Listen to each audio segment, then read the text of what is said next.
الحمد لله نحمده ونستعينه ونستغفره ونؤمن به ونتوكل عليه ونعوذ بالله من شرور أنفسنا ومن سيئات أعمالنا من يهد الله فلا مضل له ومن يضلل فلا هادي له ونشهد أن لا إله إلا الله وحده لا شريك له ونشهد أن سيدنا مولانا محمدا عبده ورسوله الذي أرسله بالحق بشيرا ونذيرا وداعيا إلى الله بإذنه وسراجا منيرا أما بعد فأعوذ بالله من الشيطان الرجيم بسم الله الرحمن الرحيم الرجال قوامون على النساء بما فضل الله بعضهم على بعض وبما أنفقوا من أموالهم فالصالحات قانتات حافظات للغيب بما حفظ الله وعن أبي هريرة رضي الله تعالى عنه قال قال رسول الله صلى الله عليه وسلم لو كنت آمر أحدا أن يسجد لأحد لأمرت المرأة أن تسجد لزوجها أو كما قال عليه الصلاة والسلام رواه الترمذي. وعن أم سلمة رضي الله تعالى عنها قالت قال رسول الله صلى الله عليه وسلم أيما امرأة ماتت وزوجها عنها راض عنها دخل في الجنة أو كما قال عليه الصلاة والسلام رواه الترمذي. وعن أبي هريرة رضي الله تعالى عنه قال قال رسول الله صلى الله عليه وسلم إذا دعا الرجل امرأته إلى فراشه فأبت فخاف غضبان لعنت الملائكة حتى تصبح أو كما قال عليه الصلاة والسلام رواه البخاري ومسلم. صدق الله العظيم وصدق رسوله النبي الكريم ونحن على ذلك من الشاهدين والشاكرين والحمد لله رب العالمين. میرے محترم بھائیو اور دوستو، جیسا کہ پچھلے ہفتہ بیوی کے حقوق کا تذکرہ ہوا تھا کہ حضور صلی اللہ علیہ وسلم بیویوں کے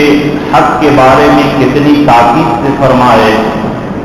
استوصوا بالنساء خیرا کہ عورتوں کے بارے میں بھلائی کی وصیت قبول کرو. اور موت کے وقت بھی اللہ کے نبی فرما رہے تھے الصلاۃ الصلاۃ وما ملکت ایمانکم کہ نماز کی حفاظت کرنا اور جو تمہارے ماتحتی کے اندر رہتے ہوں ان کی بھی حفاظت کرنا. یعنی اس میں محدثین نے لکھا کہ نماز کے اندر اشارہ ہے کہ تمام اللہ کے حقوق کی رعایت کرنا. وما ملکت ایمانکم کے اندر اشارہ ہے کہ تمام حقوق العباد کی رعایت کرنا،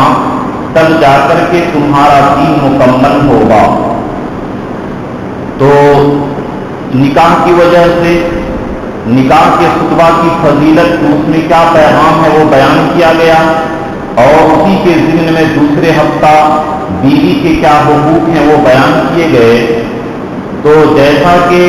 میں نے کہا کہ اللہ تعالیٰ ایک طرف تو فرماتے ہیں الرجال قوامون علی النساء کہ مرد عورتوں کے اوپر نگراں ہیں، حاکم ہیں اور نگہبان ہیں. اور دوسری طرف ہے ان نصیب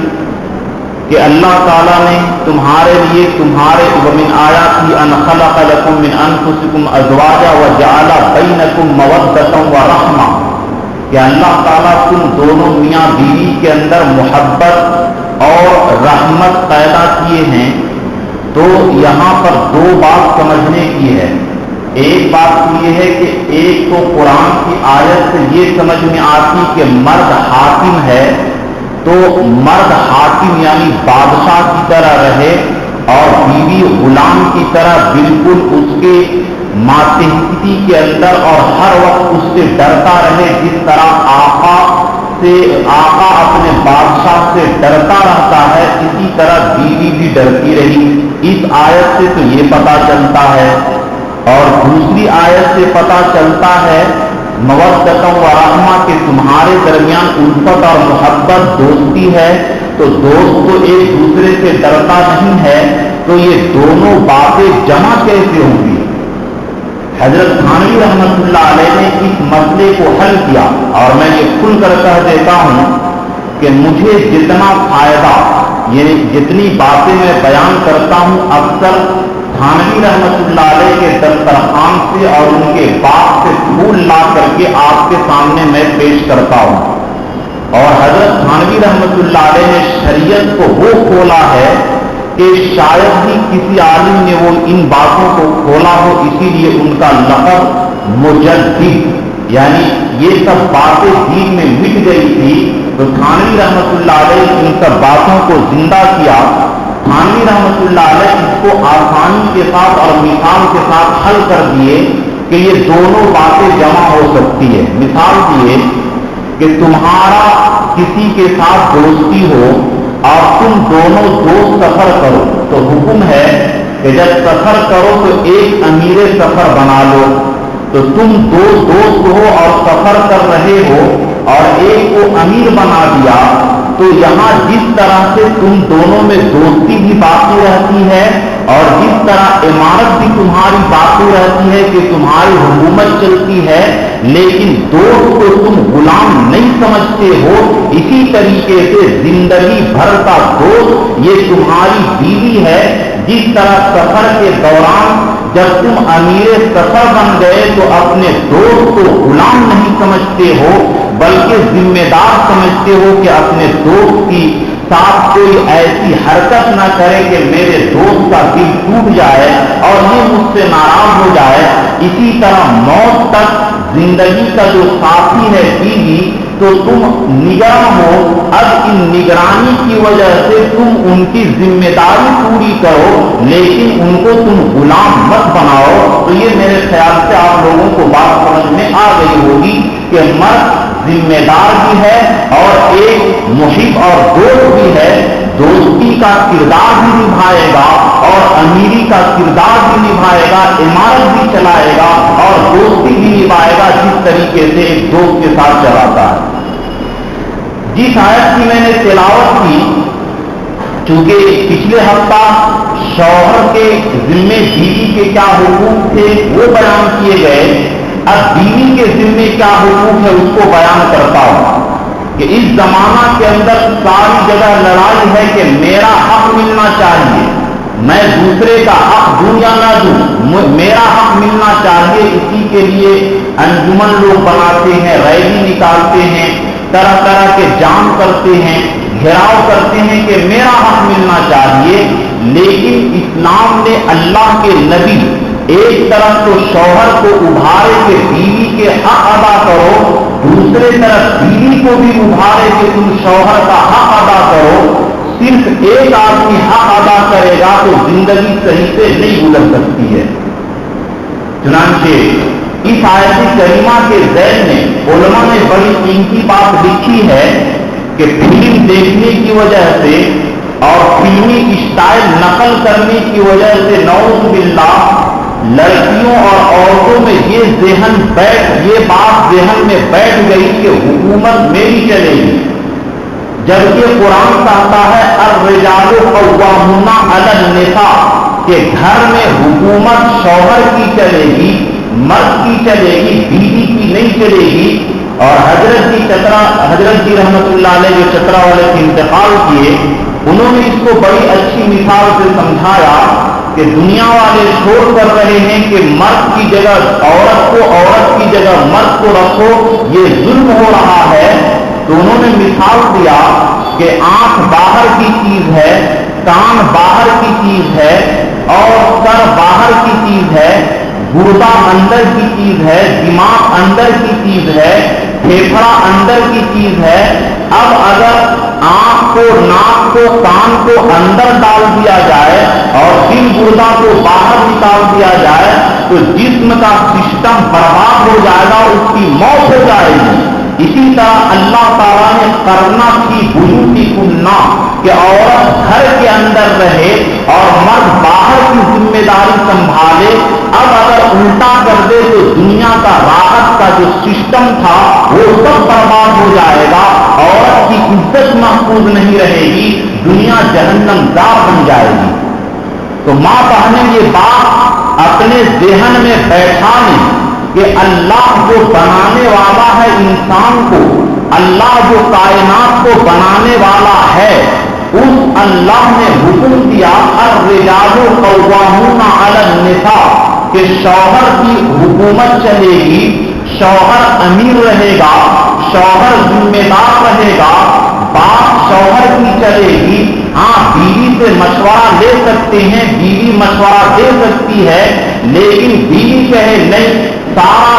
پیسہ میں خرچ کروں گی، ساری ذمہ داری میری ہوگی، آپ پھر ایک غلام کی طرح کام کیجئے، تو یاد رکھیے کہ اس قرآن پاک کے فرمان کے مطابق وہ گھر برباد ہو جائے گا، وہ گھر آباد نہیں رہ سکتا ہے، کیونکہ اللہ جو جیسے کہ مثال دیتا ہوں کہ فریج آپ خریدتے ہیں، واشنگ مشین خریدتے ہیں، تو جو بنانے والی کمپنی ہے اس کے قانون کے مطابق آپ چلاتے ہیں، اس کے خلاف نہیں چلاتے ہیں۔ تو جب ایک واشنگ مشین بنانے والے کے قانون کے خلاف آپ نہیں چلاتے ہیں تو ہماری عقل کہاں گئی کہ اللہ جس نے انسان کو پیدا کیا،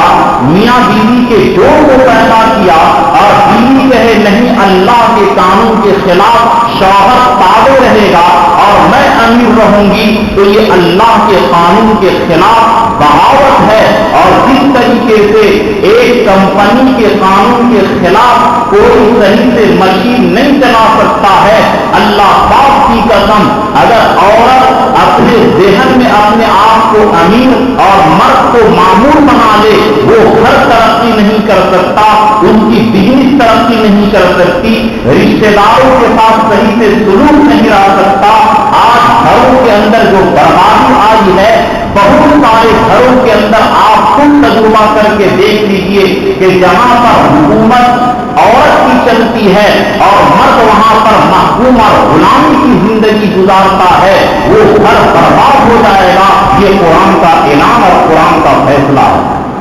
اس لیے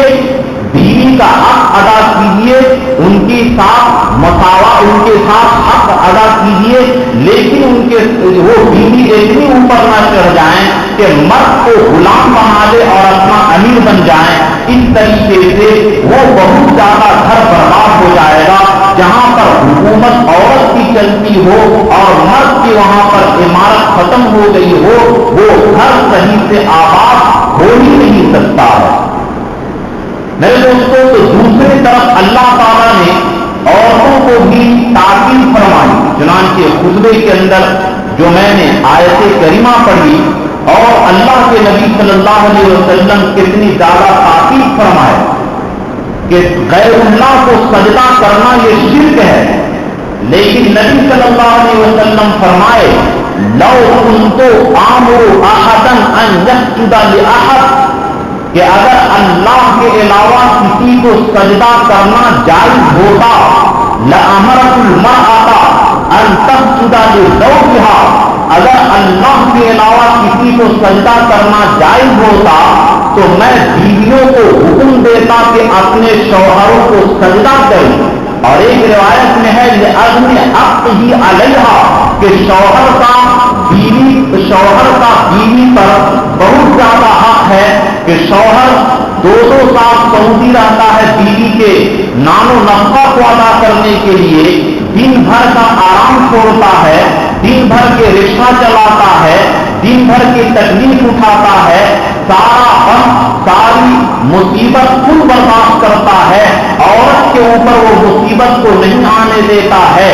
جس طریقے سے اللہ پالن ہار حقیقی ہے، رب حقیقی ہے، لیکن بیوی کا روزی شوہر کے ہاتھوں کے ذریعے پہنچتا ہے، اس لیے اللہ کے نبی فرمائے اگر سجدہ کرنا جائز ہوتا تو میں بیویوں کو حکم دیتا کہ تم اپنے شوہروں کا سجدہ کرو، لیکن چونکہ اللہ کے علاوہ کسی کو سجدہ کرنے کا حکم نہیں ہے، اس لیے میں نے بیویوں کو حکم نہیں دیا۔ تو عورتیں سوچیں کہ شوہر کا اتنا بڑا حق ہے کہ اگر اسلام میں غیر اللہ کو سجدہ کرنا جائز ہوتا تو میں یہ شوہروں کو سجدہ کرنا پڑتا، لیکن اللہ کے نبی صلی اللہ علیہ وسلم اس کا حکم نہیں دیے۔ اور عورتوں کے لیے کتنی بڑی خوشخبری ہے، ایک روایت کے اندر چنانچہ ترمذی کے اندر یہ موجود ہے، حضرت ام سلمہ فرماتی ہیں کہ اللہ کے نبی فرمائے ایما امرأۃ ماتت، کہ جو عورت مر گئی اس حال میں وزوجھا راض عنہا کہ شوہر اس سے راضی ہے، دخلت الجنہ تو ایسی عورت جنت میں چلی جائے گی۔ لیکن ان کے برخلاف ایک حدیث اور سنیے کہ جو عورت ایک نمبر کی نمازی، کتابی، حجن اور سب کچھ ہو، لیکن اگر وہ بدزبانی کی وجہ سے اپنے شوہر کو تکلیف دیتی ہے، اپنے شوہر کو ستاتی ہے،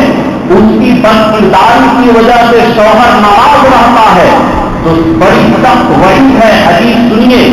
میں یہ باتیں اس لیے بیان کر رہا ہوں کہ اس زمانے کے اندر ہم لوگ اپنی بہن بیٹیوں کے شوہر کا حقوق بتانا چھوڑ دیے۔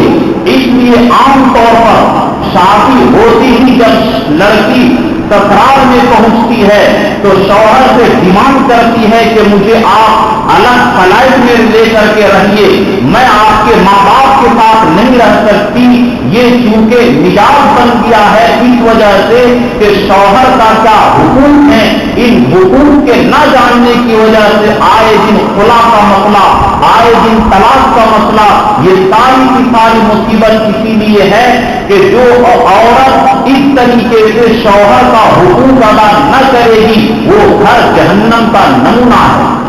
اللہ کے نبی کا مقصد یہی ہے کہ جو اگر عورت صحیح مل گئی تو وہ گھر جنت بن جائے گا، اور اگر عورت نعوذ باللہ غلط مل گئی تو وہ گھر جہنم بن جائے گا۔ اور یہ میں دلیل کے ساتھ کہتا ہوں، اللہ کے نبی دعا کرتے تھے، اللہم انی اعوذ بک من امرأۃ تشیبنی قبل المشیب، کہ اے اللہ میں ایسی عورت سے پناہ مانگتا ہوں جو عورت بوڑھا ہونے سے پہلے بوڑھا کر دے۔ یعنی نعوذ باللہ اگر عورت غلط مل گئی، بیوی غلط مل گئی، ستانے والی مل گئی، بڑی بد اخلاق اور بد کردار مل گئی، تو یاد رکھیے کہ جو نعوذ باللہ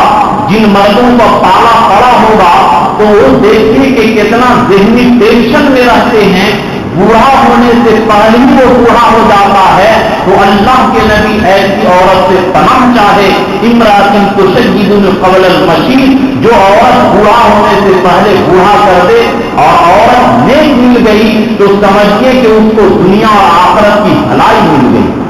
تو یہ عورت کے ہاتھ پر ڈیپینڈ کرتا ہے، عورت چاہے تو گھر کو جنت بنا سکتی ہے، اور عورت چاہے تو گھر کو جہنم بنا سکتی ہے۔ تو میں یہ حدیث سنا رہا تھا کہ اگر جس عورت کا شوہر راضی ہو اور انتقال ہو جائے تو وہ عورت جنتی ہے، لیکن اس کے برخلاف حضرت جابر کی روایت منقول ہے، مشکات نے بھی اس روایت کو نقل کیا ہے کہ ثلاثۃ لا تقبل لهم صلاۃ، کہ تین آدمی ایسے ہیں جس کی نماز قبول نہیں ہوتی ہے، ولا تصعد لهم حسنہ، اور تین آدمی ایسے ہیں کہ نیکی آسمان تک نہیں پہنچتی ہے، یعنی نیکی قبول نہیں ہوتی ہے۔ ان میں سے ایک العبد العابد، وہ غلام جو آقا کو چھوڑ کر کے بھاگ جائے تو اس کی نہ نماز قبول ہوگی نہ کوئی نیکی قبول ہوگی۔ اور دوسری والمرأة الساخط علیہا زوجها، کہ جس عورت کا شوہر ناراض ہو تو وہ اس عورت رات بھر تہجد پڑھے، نفل پڑھے، تلاوت کرے، تسبیح پڑھے، حج کرے، زکات دے، صدقہ دے، سب کچھ نیکی کرے، لیکن زبان کے ذریعے شوہر کو ڈنک مارتی ہو، شوہر کو تکلیف پہنچاتی ہو، اس کی نہ نماز قبول ہوگی نہ کوئی نیکی قبول ہوگی۔ یہ میں نہیں کہہ رہا ہوں، زبان میری ہے لیکن بات نبی کی ہے۔ یہ سمجھے ہم لوگ کہ جو اس لیے اپنی بیٹیوں کو، اپنی بہنوں کو ذہن کی تربیت کرے کہ سسرال میں جا کر کس طرح رہنا ہے، جنت کو بنانا ہے، جنت بنانا ہے گھر کو یا جہنم بنانا ہے، یہ ہر ایک آدمی سوچ لے۔ اور تیسرا وسطام، جو آدمی شراب کے نشے میں دھت رہتا ہو، حتیٰ یسوا، یہاں تک کہ شراب کا نشہ چھوڑ دے، تو یہ تین آدمی ایسے ہیں جن کی نیکی قبول نہیں ہوتی ہے. اس لیے میری ماں بہنیں اگر اب تک کے غفلت میں ہوں, ان کو معلوم نہ ہو اور شوہروں کو تکلیف پہنچاتے ہوں, ان تک کی آواز جاتی ہو, اپنے شوہروں سے معافی مانگ کر کے اپنی زندگی کو صحیح سے گزاریں. اور یاد رکھیے کہ کتنی بڑی لعنت ہے. بخاری اور مسلم دونوں کتاب کے اندر یہ حدیث موجود ہے, اذا دعا رجل امرأته الى فراشه, کہ اگر شوہر ضرورت کے لیے بستر پر بیوی کو بلائے فابت اور وہ انکار کر دے, فبات غضبان, اور شوہر ناراض ہو کر کے رات گزارے, لعنت الملائکہ, تو ایسی عورت پر رات بھر فرشتے لعنت کرتے ہیں حتی تصبح صبح تک. اور لعنت کا مطلب ہوتا ہے اے عورت تم پر اللہ کی پھٹکار ہو, تم پر اللہ کی لعنت ہو, تم پر اللہ کی مار ہو, تم پر اللہ کی مدد نہ آئے, تم پر اللہ کی رحمت نہ برسے. یہ میرے دوستو شوہر کا مقام اللہ کے نبی نے بہت زیادہ بتایا. ہم لوگوں کے ذہن میں یہ جس طریقے سے مرد لوگ اپنے بیویوں کے حقوق کی رعایت نہیں کرتے, یہ سمجھتے ہی نہیں ہیں کہ یہ شادی کرنے کا مقصد کیا ہے, صلہ رحمی, شرمگاہ کی حفاظت اور اسی طریقے سے بیویوں کے حقوق کی ادائیگی. اسی طریقے سے عورت بھی اس بات کو سمجھ لے اور دونوں صحیح سے گاڑی کو چلائیں تو ان کی اولاد بھی اچھی ہوگی اور یہ معاشرہ بھی سدھر جائے گا. میرے دوستو واقعہ مشہور ہے کہ نبی کریم صلی اللہ علیہ وسلم کے زمانہ میں ایک مرد اور عورت اوپر کی منزل میں رہتے تھے اور اس عورت کے ماں باپ نیچے کے منزل میں رہتے تھے. تو جب شوہر سفر میں جانے لگا تو بیوی کو کہا کہ دیکھو تمام ضروریات کے سامان میں لا کر کے دے دیا ہوں, تم گھر سے باہر نہیں نکلے گی. پہلے زمانہ کے منہ کے موبائل کا کھانے کی بات کر لے, وہ شوہر حکم دے کر کے چلا گیا, اتفاق سے اس کا باپ بیمار ہو گیا. اب اللہ کے نبی کے پاس خبر بھجوائی کہ میرے شوہر نے منع کر دیا ہے کہ میں نیچے اتروں, کیا میں اتر سکتی ہوں؟ اللہ کے نبی فرمائے نہیں, تمہارا شوہر جب منع کر دیا ہے تو تم مت اترو, تم اوپر ہی کے منزل میں رہو. سوچیے کہ کیا گزرتا ہوگا, باپ نیچے کے منزل میں بیمار اور بیٹی اوپر کیا تڑپتی ہوگی, بیٹیوں کے دل میں کیا محبت ہوتی ہے, جن کی بیٹی ہے وہ خود محسوس کریں کہ باپ کے لیے بیٹی کے دل میں کیا محبت ہوتی ہے. یہاں تک کہ وہ اس عورت کا باپ انتقال کر دیا. اب عورت خبر دینی کہ اللہ کے نبی باپ انتقال کر دیا, کم سے کم چہرہ دیکھنے کے لیے اترے. اللہ کے نبی فرمائے نہیں, بلکہ تمہارے شوہر نے منع کیا ہے تو تم مت جاؤ, مت اترو. چنانچہ کیا سینے پر وہ عورت پتھر رکھی ہوگی اور شوہر کا حکم نہیں ٹوٹنے دی اور باپ مرے ہوئے باپ کی چہرے کی زیارت نہیں کی. لیکن اس باپ کا انتقال ہو گیا اور دفن کفن ہو گیا, اللہ کے نبی خوشخبری دیے کہ اے عورت تیری شوہر کی فرما برداری کی وجہ سے اللہ تعالیٰ نے تیرے باپ کے تمام گناہوں کو معاف کر دیا اور جنت میں داخل کر دیا. تو میرے دوستو یہ عورت اس کے اندر انسیٹ نہ سمجھے اور اس کے اندر ہلکا پن نہ سمجھے کہ میں شوہر کی ہر بات مانوں گی, اس کے اندر میری بے عزتی ہے. اللہ پاک کی قسم اگر شوہر کے جائز باتوں میں بیوی اطاعت کرے, اس میں اس کی ذلت نہیں بلکہ اس کی عزت اور کامیابی ہے. چنانچہ ایک حدیث پاک موجود ہے, اللہ کے نبی فرمائے المرأۃ اذا صلت خمسها, کہ جو عورت 5 وقت کی نماز کی پابندی سے پڑھے, وصامت شہرها, اور روزہ رمضان کے مہینے کا روزہ رکھے, واحسنت فرجها, اور اپنے شرمگاہ کی حفاظت کرے, واطاعت بالها, اور اپنے شوہر کی اطاعت کرے, فلتدخل من ای ابواب الجنت شاء, جو عورت 5 وقت کی نماز پڑھے, رمضان کے دنوں کے روزہ رکھے اپنے شرمگاہ کی حفاظت کرے، ناجائز تعلق کسی مرد سے نہ کرے اور اپنے شوہر کی بات مانے، تو اللہ کے نبی اس کے بارے میں فرماتے ہیں فَلْتَدْخُلْ مِنْ أَيِّ أَبْوَابِ الْجَنَّةِ دَخَلَتْ، کہ جنت کے جو 8 دروازے ہیں، ان 8 دروازوں میں سے جس دروازے سے چاہے وہ عورت جنت میں چلی جائے۔ تو میرے دوستو، عورت کا بالکل جنت میں جانا آسان ہے کہ اللہ کے نبی صلی اللہ علیہ وسلم جو فرمائے کہ 5 وقت کی نماز کی پابندی، روزے کی پابندی، اپنی عزت کی حفاظت اور شوہر کی اطاعت کرے تو وہ عورت جنت میں چلی جائے گی۔ اور یہ آپ تعلیم میں بھی بارہ سنتے ہوں گے کہ عورتوں کے جہنم میں جانے کی وجہ 2 ہے۔ اللہ کے نبی جو معراج تشریف لے گئے تو فرمائے کہ جب میں معراج گیا تو مرد سے زیادہ مسلمان عورتیں جہنم میں دیکھا میں نے، تو اللہ کے نبی فرمائے صحابہ سے جانتے ہو مرد سے زیادہ عورت جہنم میں کیوں گئی؟ 2 وجہ ہے۔ ایک یہ ہے یکسورن لعنت بہت کرتی ہے، ذرا کبھی ہوا تجھے تیرے اوپر اللہ کی مار ہو، تو برباد ہو جائے، تیرا کوڑی پھوٹے، یہ پھوٹے، عورتوں کے دیکھیے گالی اور دشنام درازی، تو ایک تو کہ لعنت بہت زیادہ کرتی ہے، اور دوسری وجہ ہے یکسورن اشیر، اپنے شوہر کی ناشکری کرتی ہے۔ ایک عورت 50 سال سے ہے، 50 سال کے اندر پوری زندگی اچھا کھائی، اچھا پہنی، لیکن نعوذ باللہ کسی دن تنگی ہو گئی، فوراً کہہ دیتی ہے کہ جب سے میں آپ کے گھر میں آئی ہوں آج تک کبھی پیٹ بھر کر کے کھانا نہیں کھائی، اور آج تک کبھی اچھا کپڑا نہیں پہنی، آج تک کبھی چین کی نیند آپ کے گھر میں سوئی ہی نہیں۔ اس ناشکری کی وجہ سے اللہ کے نبی فرمائے ان 2 بری عادتوں کی وجہ سے اکثر بہت ساری عورتیں جہنم میں نے دیکھا، مردوں کے مقابلے میں عورتوں کی تعداد جہنم میں زیادہ ہے، ان 2 بیماریوں کی وجہ سے، ایک لعنت کرنے کی وجہ سے اور دوسرا شوہر کی نافرمانی کرنے کی وجہ سے۔ میرے دوستو، اگر بیوی یہ انشاءاللہ ایک حدیث نقل کروں گا، کم سے کم اس حدیث کو بیان کرنے میں 6 جمعہ خرچ ہوگا، 6 جمعہ لگے گا، کہ اللہ کے نبی جب معراج گئے تو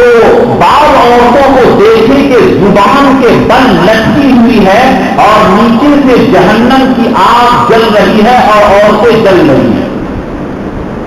تو حضرت اللہ کے نبی سے پوچھے فاطمہ رضی اللہ تعالیٰ عنہا کہ یہ کون عورتیں ہیں؟ تو اللہ کے نبی فرمائے کہ یہ وہ عورتیں ہیں جو دنیا میں اپنے شوہروں کو زبان سے تکلیف دیتی تھی، زبان سے ڈنک مارتی تھی، ہمیشہ نام تان کرتے رہتی تھی، اپنے شوہر کی ناشکری کرتی تھی، اپنے شوہر کو گالی دیتی تھی، اپنے شوہر کو ستاتی تھی۔ یہ وہ عورتیں ہیں کہ نماز اور روزہ کے باوجود سوچتی کہ زبان اگر کٹ جائے تو کتنی دقت ہوتی ہے، اور زبان پر پورا بھار آ جائے تو نعوذ باللہ کیا عالم بنے گا تکلیف کا۔ ہر ایک آدمی اپنے وقت سوچ لیجیے کہ اگر زبان کے ذریعے زندہ آدمی کو ٹانگ دیا جائے تو کیا ان کی گت بنے گی۔ جو عورتیں اس طرح تکلیف دیتی ہیں میرے دوستوں، تو ان کا یہ انجام ہے۔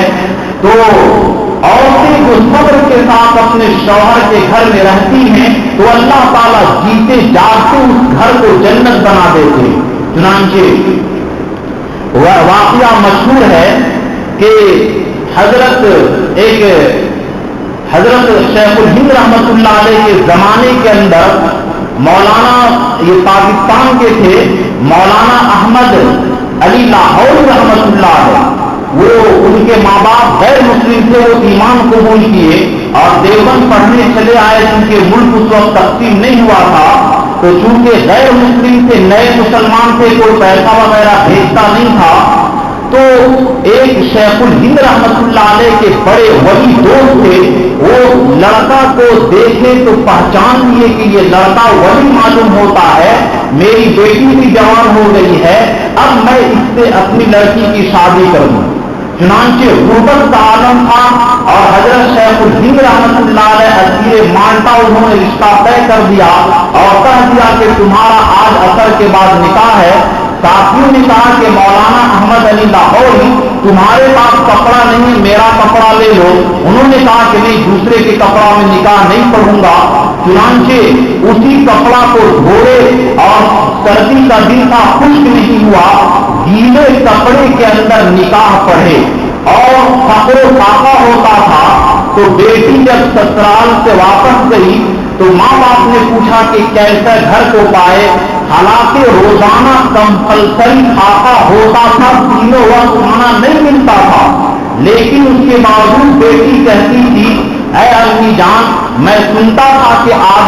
میں سنتی تھی کہ آدمی جنت میں مرنے کے بعد جائے گا، لیکن میں تو جیتے جاگتے جنت میں آ گئی، اپنے گھر کی شکایت نہیں کی۔ تو اللہ تعالیٰ ایک دن وہ لائے کہ طائف سے حضرت مولانا احمد علی لاہوری رحمۃ اللہ علیہ کے پھل آتے تھے کھانے کے لیے، تو جو بیوی اپنے شوہر کی تنگدستی پر صبر کرے گی تو انشاءاللہ حالات اس کے کھول دیتے ہیں اور اللہ تبارک تعالیٰ ان کے حالات درست کر دیتے ہیں۔ اور جو عورتیں اپنے شوہر کو تکلیف دیتی ہیں، چاہے بعض عورتوں کے بارے میں آئے کہ نعوذ باللہ شوہر پر ہاتھ اٹھاتی ہے، بعض عورتیں گالی دیتی ہیں، یاد رکھیے کہ دنیا کے اندر جب بھی کوئی عورت، جب بھی کوئی بیوی اپنے شوہر کو تکلیف دیتی ہے تو اس وقت جنت کی عورت حور کہتی ہے قاتلک اللہ قاتلک اللہ لا تؤذی امرأۃ زوجہا فی الدنیا الا قالت زوجۃ من الحور العین، کہ جب دنیا کے اندر کوئی عورت اپنے شوہر کو تکلیف دیتی ہے اور تکلیف دینے کے وقت جنت کی عورتیں حورے عین کہتی ہیں کہ اے دنیا کی عورت انہ ہوا دخیل عندکی، کہ تم اپنے میرے شوہر کو تکلیف دے رہی ہو، دخیل یہ تو مہمان ہے، چند دن تمہارے پاس یہ رہے گا اور پھر عطا ان یفارقکی الینا ان قریب میرے پاس تمہارے پاس سے چھوڑ کر کے یہ آ جائے گی۔ قاتلک اللہ، حور بد دعا دیتی ہے۔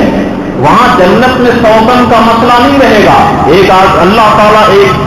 پانی پلائیں گے کہ جس کی وجہ سے گندگی نکل جائے گی، تھوک نہیں، گندگی نہیں، اسی طرح دل میں حسد، کینہ، کپٹ، دشمنی کچھ نہیں رہے گی، اور بیوی دنیا کی جو ہوگی وہ سب عورتوں کی سردار رہے گی، اور دنیا کی حور سے بیوی کا حسن و جمال 70 گنا اللہ تعالیٰ زیادہ کر دیں گے۔ اور یہ جانتے ہیں کس وجہ سے؟ جنت کی عورتوں میں اور دنیا کی عورتوں میں مناظرہ ہوگا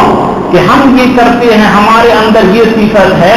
تو اللہ تبارک تعالیٰ دنیا کے اندر جو بیویاں ہیں ہماری ابھی اگرچہ کالی کلوٹی کسی طرح کی ہو، ان بیویوں کا حسن جنت کی حور سے 70 گنا زیادہ بڑھ جائے گی، کہ جبکہ جنت کے حور کا حسن یہ ہے کہ اگر ایک انگلی کو سورج کے سامنے رکھ دے تو سورج کی روشنی ہلکی پڑ جائے گی، اتنا حسن و جمال سے 70 گنا زیادہ ہماری بیویوں کی ہوگی۔ وہ عورتیں کہتی ہیں قاتلک اللہ، کہ عورت اللہ تجھے برباد کرے، اللہ تجھے ہلاک کرے، یہ شوہر جو تمہارے پاس چند روزہ مہمان ہے، تم اس کو تکلیف دیتی ہو، تکلیف مت دیا کرو۔ اس لیے میرے ماں بہنیں، اور یہ چاہے اگر آواز جا رہی ہو تو اپنے گھر کو سدھارے، اپنی بیٹیوں کو، اپنے ماتحتیوں کو، اور آپ لوگ بھی اپنے گھر میں جا کر اپنی بیویوں، اپنے بچیوں کو، اپنی بہنوں کو یہ آداب اور سلیقہ اور بہشتی زیور کے اندر جو بیویوں کا حق کس طریقے سے رہنا ہے، میں کہتا ہوں کہ جس طریقے سے ہر گھر میں فریج، کولر اور انورٹر ہے، اس سے زیادہ ہر گھر میں ان بہشتی زیور کا ہونا ضروری ہے۔ اگر یہ بہشتی زیور پر مسلمان عمل کرے، ان مسلمانوں کا، ہم مسلمانوں کا گھر جنت کا نمونہ بن جائے گا۔ لیکن میرے خیال سے 90-80% لوگوں کے گھروں میں یہ سب کتاب نہیں ہے، ہزاروں لاکھوں روپیہ دیگر چیزوں کے لیے خرچ کریں گے، لیکن جن کی وجہ سے دنیا اور آخرت سمجھتی ہے اس سے ہم لوگوں کی غفلت ہے۔ تو میں دوستوں ان باتوں کو سمجھانے کی ضرورت ہے کہ اللہ کے نبی صلی اللہ علیہ وسلم یہ کتنی زیادہ تاکید کیے ہیں. آج اگر عورت کو تھوڑا جلدی اٹھ کر کے ناشتہ بنانا پڑے تو یہ مصیبت اور بوجھ سمجھتی ہے، جبکہ مشکات کے اندر یہ روایت حضرت عائشہ رضی اللہ تعالیٰ عنہا سے مروی ہے کہ فرمائے لو امرها ان تنتقل من جبل اسود الى جبل اصفر، کہ اگر شوہر حکم کرے بیوی کو کہ کالے پہاڑ کو سفید پہاڑ تک اور سفید پہاڑ کو کالے پہاڑ تک پیلے پہاڑ تک لے آئے تو اس کو اطاعت کرنی چاہیے. مراد یہ ہے کہ اگرچہ بیوی پر تو یہ خدمت واجب نہیں ہے، لیکن اگر شوہر کا وہ محبوبہ بن کر کے رہنا چاہتی ہے اور صحیح طریقے سے رہنا چاہتی ہے تو شوہر کی اطاعت اور غلامی کو وہ پسند کر لے، ساری زندگی اس کی خوشی سے گزرے گی. چنانچہ میں کسی کتاب میں واقعہ پڑھا تھا کہ آج کل عورتیں جتنا دعا تعریف کے پیچھے محنت کرتی ہیں اور جتنا وظیفے کے پیچھے محنت کرتی ہیں اور جتنا تعریف والوں کے پیچھے پیسہ خرچ کرتی ہیں، کاش کی عورتیں اپنے ذہن کو بنا کر کے اپنے شوہر کی اطاعت کرتی تو یہ نوبت نہ آتی. چنانچہ ایک بزرگ کے پاس ایک عورت گئی اور شکایت کی کہ میرے شوہر ایسے ہیں، یہ کرتے ہیں، یہ کرتے ہیں، آپ مجھے کوئی تعویذ دے دیجیے.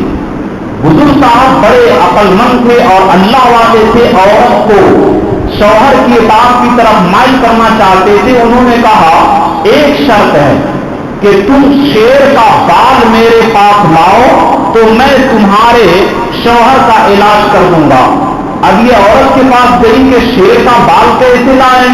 تو ایک عورت نے ترکیب بتائی کہ روزانہ اس کے سامنے گوشت ڈالو، یہ تم سے دھیرے دھیرے مانوس ہو جائے گا، پھر دھیرے دھیرے اس کے گردن پر ہاتھ پھیرنا تو مہینوں گوشت کھلانے کے بعد 2-3 مہینہ تک محنت کرنے کے بعد وہ عورت شیر کا بال کاٹ کر کے بیوی کے بزرگ کے پاس لائی. تو بزرگ نے کہا کہ تم کیسے شیر کا بال لے آئی؟ تو وہ بولی کہ اس طریقے سے حکمت کر کے بزرگ نے کہا کہ اے بیوی، اے میری بچی، تمہارا شوہر شیر سے زیادہ خونخوار اور شیر سے زیادہ درندہ نہیں ہے. جس طریقے سے تم شیر کے ساتھ نرمی کے ساتھ 3 مہینہ پیش آئی اور شیر تمہیں اپنا بال دے دیا، اگر تم اسی طریقے سے نرمی کے ساتھ اگر تم شوہر کی اطاعت کرو گی تو خدا پاک کی قسم کبھی تمہیں تعریف دینے کی ضرورت نہیں پڑے گی. تم شوہر کے سامنے نرم ہو جاؤ، وہ خود بخود نرم ہو جائے گا. تمہارا شوہر شیر سے زیادہ درندہ نہیں ہے. تو میرے دوستو اس طریقے سے خاص کر کے ایک عورتوں کو سکھائیے کہ جب شوہر یہ گرم مزاج کے اندر ہو، اس کا ٹیمپریچر ہائی ہو تو اس وقت زبان کبھی نہیں لڑانی چاہیے. عام طور پر طلاق کی نوبت جو مجھے تجربہ ہے کہ شوہر گرم ہوتا ہے اور بیوی کی زبان لڑا دیتی ہے، اس وقت دونوں گرم تار جب کرتے ہیں تو وہ سوٹ ہو جاتا ہے اور رشتہ نکاح ٹوٹ جاتا ہے، طلاق کی شکل میں آ جاتا ہے. چنانچہ واقعہ مشہور ہے کہ رملہ بنت زبیر رضی اللہ تعالی عنہ، ان کے شوہر بڑے ناراض ہوئے. یہ بیوی وہاں سے ہٹی بھی نہیں، کوئی جواب بھی نہیں دی. جب ان کا موڈ نارمل ہو گیا تو ایک مسکراہٹ کے ذریعے ان کی خبر لی اور کہیں کہ میں بس جانتی تھی کہ آپ کا علاج ایک مسکراہٹ ہے. اگر عورت شوہر کے غصہ کا جواب مسکراہٹ سے دے، کتنا ہی بڑا ظالم شوہر ہو، اللہ کے جو نہایت کمینے ہو، انشاءاللہ عورت اس کے ساتھ وہ شوہر خود بخود نرمی کا معاملہ کرے گا. اور یاد رکھیے کہ بیوی کا حسن و جمال کس چیز کے اندر ہے. چنانچہ اللہ کے نبی سے پوچھا گیا، اللہ کے نبی سے ایک بار پوچھا گیا ایج النساء خیر، کہ بہتر بیوی کون ہے؟ اللہ کے نبی فرمائے کہ بہتر بیوی وہ ہے جس کے اندر یہ چند باتیں ہوں. الذی تسرہ اذا نظر الیہا، کہ جب آدمی اپنے بیوی کو دیکھے تو اپنے مسکراہٹ کے ذریعے، اپنے حسن وفا کے ذریعے، اپنے بلندی اخلاق کے ذریعے شوہر کو دیکھنے کے بعد شوہر کو مسکراہٹ کے ذریعے پوچھ کر دے وَتُطِيعُهُ إِذَا أَمَرَ، اور شوہر جب کسی کام کا حکم کرے تو اس کی اطاعت کرے اگرچہ کتنا ہی کام سخت کیوں نہ ہو، اور اسی طریقے سے ان کے مال میں خیانت نہ کرے۔ اور اس کے یہ بھی بیویوں کا حکم ہے کہ شوہر جن لوگوں کو اپنے گھر میں آنے کو ناپسند کرتا ہو، بیوی کو جائز نہیں کہ بیوی اپنے شوہر کے گھر میں ایسے لوگوں کو داخل ہونے دے، اگر وہ محارم ہوں جیسے باپ، چچا، دادا اور ماموں، اور اسی طریقے سے بھانجا، بھتیجے، تو ان لوگوں کی بات الگ ہے۔ اور یہ بھی یاد رکھے کہ اگرچہ محارم رشتے دار ہو، لیکن شوہر اگر اپنے بستر پر بیٹھانے کو ناپسند کرتا ہو تو بیوی کو اپنے بیوی کو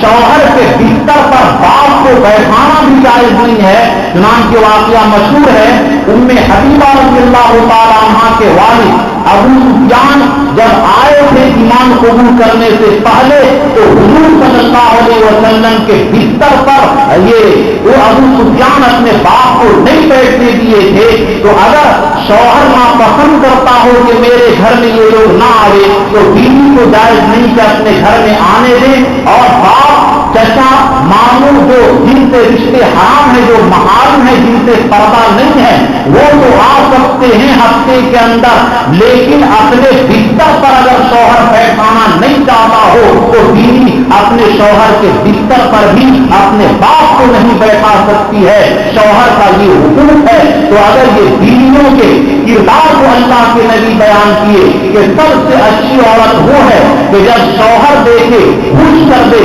اپنی مسکراہٹ کے ذریعے حکم کرے، اس کی بات مان لے، اپنے نفس کے اندر خیانت نہ کرے، اس کی ماں کے اندر خیانت نہ کرے۔ یہ بیویوں کا جو حکم ہے، اس طریقے سے جو عورت اپنے شوہر کے ساتھ حق ادا کرے گی، اللہ کے نبی جو بشارت دیے ایما امرأۃ ماتت وزوجها راض عنها، کہ جس سے اس کا شوہر راضی ہو اور راضی ہونے کی حالت میں انتقال ہو جائے، اللہ تعالیٰ اس کو جنت میں داخل کریں گے۔ تو یہ باتیں جو آپ سنیں اپنی بہن بیٹیوں کو سمجھانے کی کوشش کریں، اور ہر گھر کے اندر بہشتی زیور لا کر کے کہ بیوی کے اوپر شوہر کی کیا حقوق ہے اور انہی کے لیے وہ کتاب لکھی گئی ہے، اس لیے اس کو ہر گھر کے اندر منگا کر کے رکھیے اور ان کے مطابق اپنے بچوں کی تربیت کیجیے۔ انشاءاللہ اس نسخے پر جو پچھلے ہفتہ بیان ہوا، اس ہفتے بیان ہوا، میاں بیوی عمل کریں گے تو انشاءاللہ 99% طلاق کی ریشو کم ہو جائے گی اور 99% طلاق کا معاملہ ختم ہو جائے گا۔ طلاق کا معاملہ اسی لیے بڑھ رہا ہے کہ شوہر بیوی کا حق اور بیوی شوہر کا حق ادا نہیں کر رہی ہے۔ اللہ ہم تمام مسلمانوں کو زوجین میں سے ہر ایک کو دوسرے کی حق کی ادائیگی کی توفیق عطا فرمائے۔ آمین۔ وآخر دعوانا الحمدللہ رب